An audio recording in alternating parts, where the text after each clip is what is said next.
भंडारा जिल्ह्यातील साकोली तालुक्यातून एक धक्कादायक आणि तितकीच गूढ घटना समोर आली आहे.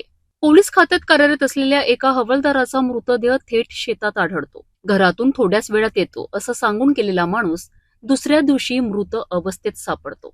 हा अपघात आहे, आत्महत्या आहे की काहीतरी वेगळंच? या सगळ्या प्रश्नांची उत्तरं अजूनही धुसरच आहे. भंडारा जिल्ह्यातील साकोली येथील पंचशील वार्डातील रहिवासी आणि साकोली पोलीस ठाण्यात कार्यरत असलेले हवालदार नवनीत जांभूळकर 2 मे रोजी रात्री साधारणतः 8 वाजता घरातून बाहेर पडलेत. बाहेरून येतो असं पत्नीला सांगून, परंतु ते पुन्हा परतलेच नाही. रात्रभर पत्नी आणि कुटुंबियांनी त्यांचा शोध घेतला. साकोली परिसर पालथा घातला, परंतु कुठेच काही सुगावा लागला नाही. अखेर 3 मे रोजी पोलीस ठाण्यात तक्रार नोंदविली आणि धक्कादायक वळण म्हणजे त्याच दिवशी त्यांचा मृतदेह जांभळी हायवेवरील जिओ पेट्रोल पंपासमोरील शेतात आढळून आला.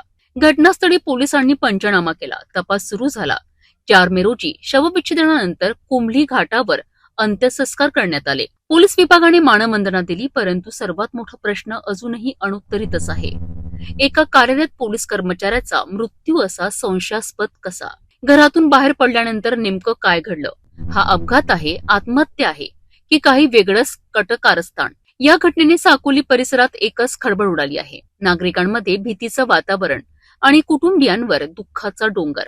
आता सगळ्यांची नजर पोलीस तपासावर आहे, कारण या मृत्यूमागचं सत्य समोर येणं अत्यंत गरजेचं आहे. साकोलीतील या गूढ मृत्यूने अनेक प्रश्न उभे केले आहेत. पोलीस विभागातीलच कर्मचाऱ्याच्या मृत्यूमागचं सत्य काय आहे हे उलगडणं आता तपास यंत्रणाकरिता मोठं आव्हान ठरत आहे.